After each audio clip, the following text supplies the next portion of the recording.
In this piece, I'm going to really focus on what I mean by this term sticky, and with this we're referring to prices or wages.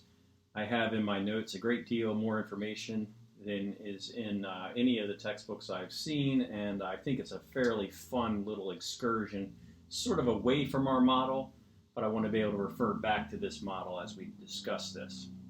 So what we're talking about is a sticky price model. That's the model of aggregate supply emphasizing the slow adjustment of nominal prices of goods and services. One reason for this, for the sticky price model, may be due to menu costs, which we explored with inflation. That's the idea that changing your prices as a seller has its own cost. You have to reprint them, transmit that information to consumers when you adjust your prices, and that has some real costs. Of course, over time, those probably aren't as much of a cost as they used to be when more things were printed and less things were electronic, but nonetheless, there's still a real cost to do that, and that might slow sellers from lowering prices like we would envision with this orange arrow. That's one thing. So menu cost, this may be due to menu costs and may cause aggregate supply to have some elasticity. See, has some responsiveness instead of being rigid. The short-run aggregate supply has some responsiveness to price changes. Long-run aggregate supply has no responsiveness. Elasticity is a term meaning responsiveness.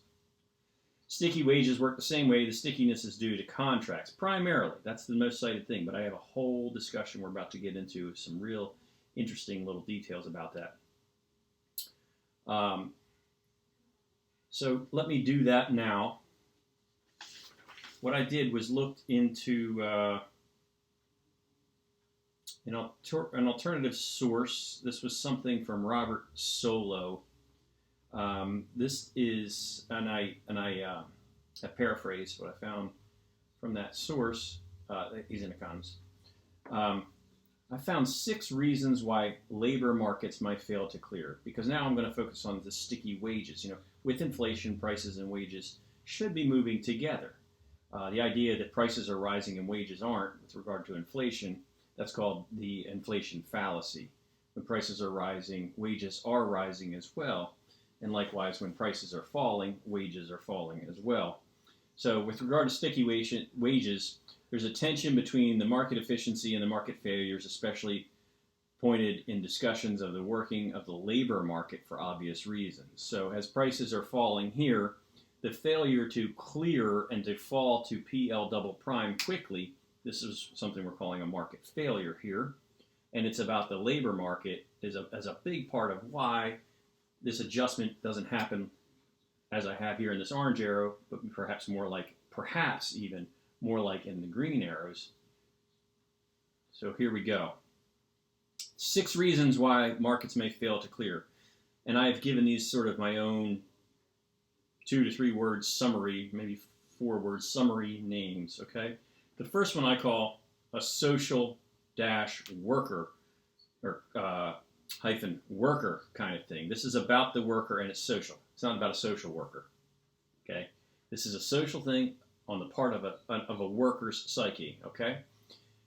There may be case-by-case resistance to accepting lower wages. Just to be clear now, if I see prices falling all around me and I have no job, low wages should be preferred to no wages because I can see things are getting cheaper and I would rather be making some money than no money, and since things are getting cheaper, why not? But there may be case-by-case resistance to this. One reason that this is so is, I'm going to describe by way of example. If you're an unemployed, say, programmer, you get a job offer, you're out on the job market, you're interviewing, you get a job offer, and you get an offer that you're not thrilled about. It's lower wages than you expect as a programmer. It could just be because we're transitioning from here to here to here, or certainly we would, in the classical view, we would be doing this orange arrow quickly. Doesn't matter, because if you're interviewing as a programmer and you get offered a lower wage, one thing you might think is, oh, this isn't a job for me. They've misunderstood. I'm a programmer, but they're offering me a job as like a data entry person. That's why this wage is low, so I'm going to decline. That's not even the right kind of job for me. So that's a social kind of thing, and it's on the part of the worker's thinking. An individual worker on a case-by-case basis might think like that. So if they decline the offer, they remain unemployed, and we remain down in output. And we're not making the smooth transition to the lower wage, which actually is, for a programmer, it's just a result of this macroeconomic phenomenon that we would be moving down in the price level and in wages. So that's one reason that markets may fail to quickly move to PL double prime. Another one I call the long-term productivity on the part of the employers, a concern for long-term productivity on the part of the employers. In the long run, the firm may be harmed by hiring today at lower wages. Like, the firm may have lesser demand for their products, and they're putting things on sale, they're trying to get their inventory out, and as things are getting on sale and their inputs are coming down in price, they're trying to hire workers at lower wages because they would like to have the help, but can't pay what they used to pay because of the decline in aggregate demand. But instead of them offering lower wages and moving quickly to PL double prime, they're hesitant to offer lower wages because they don't want a reputation as a bad employer. And that would hurt their productivity in the long run. Their worker output per hour would be hurt in the long run. If they had a reputation as being a bad employer, their workers probably wouldn't work as hard, or they couldn't attract good workers in later times when maybe things are better. So the employers might be reluctant to lower wages. And if employers are reluctant to lower wages, unemployment would remain high while this output gap exists down here. So that's the second reason. The third reason is also a social kind of thing, and it's on the part of workers, plural. It's not the thinking of a single worker. It's kind of more about the sum of the thinking of single workers, as my first one was. This is more about groupthink kind of thing. So what it could be is that there is labor force etiquette.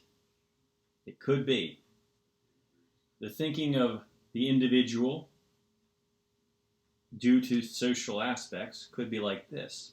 If I take a job at a lower wage than I know that job to typically pay, which is what we're talking about with adjusting wages, I am undermining another worker. I'm behaving like a scab just because times are tough. I'm feeling desperate. I would prefer collect unemployment for another month or maybe two. So I use this term scab, which most people viewing this will have heard. A scab is a person who and it's not related to this, but the term exists in this context. When a when a union is striking on a firm, that means the workers have refused to work. And that's a credible threat to demand higher wages for a group of workers. Now, if the workers are on strike, the firm might seek to hire workers who don't usually work there to come in to continue production, which would undermine the strength of the strike. So among workers, union workers, the people who would do that, who would go to work there in spite of the strike, the not too affectionate nickname for people who do that is scab. It's not a very positive sounding thing, is it? That's what a scab is. That is a term that people use in that context. And the idea is, hey, by you working, you're hurting me because I'm trying to strike and demand higher wages. Here, what I'm suggesting is, if we're facing this output gap, aggregate demand is down, prices aren't adjusting quickly, I'm suggesting that one reason and wages also aren't falling quickly. I'm suggesting that one reason that might be so is because when people are getting job offers to go back to our natural rate of unemployment or full employment, as they're receiving job offers for lower wages, they're thinking, I'm undercutting other workers. I'm acting like a scab because I'm in a pinch and I want a job. And that may have some kind of a peer pressure effect that deters them from taking jobs at lower wages, which is what we would need to do to get back to full employment. And I think that really is likely to exist because the term scav exists and describes people in a negative way who take jobs at lower wages, just in a different context. So that's the third reason that wages might not adjust very quickly. The fourth reason is something that I've labeled from Solo, but something that I've labeled risk pooling. Workers generally work for lower wages than otherwise would all the time as an insurance premium against layoffs during downturns. Then when downturns do occur and layoffs occur because the insurance has run out, wages are already depressed due to the premium that they were enjoying when times were good. In other words, I don't find this a very strong one, a very strong argument, but it could be that employers are always artificially, the argument goes, that employers are always artificially overpaying workers for the job, and it's sort of a risk premium but when bad times come, you're out of here, and there's nothing I'm going to be able to do about it. That's kind of the risk pooling argument. I don't find that to be the most compelling argument. But it's a factor, it's a possibility as to why wages don't fall quickly when we have an output gap, because theoretically they should, because low wages are better than no wages, particularly when prices around us are falling. So we're explaining that. The fifth one is the most sort of tangible, clear, irrefutable thing in the short run, and that is just contracts. Union workers have wage contracts, as do military and teachers, which are very often public sector union workers.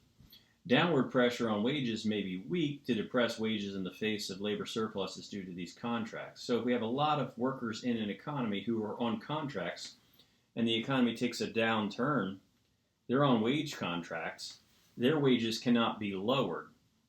And so since you have a large faction of the workforce not facing any downward pressure on wages, those who are unemployed are not looking at things falling around them. They are waiting to get back into a high wage paying job as well. So the existence of contracts makes it hard for wages to come down in the short run. Now, those contracts can be renegotiated, but that takes time. That's a long run kind of thing. So in the short run, we may have sticky wages due to the existence of contracts in the labor markets. And then the last one is simply expectations or fear.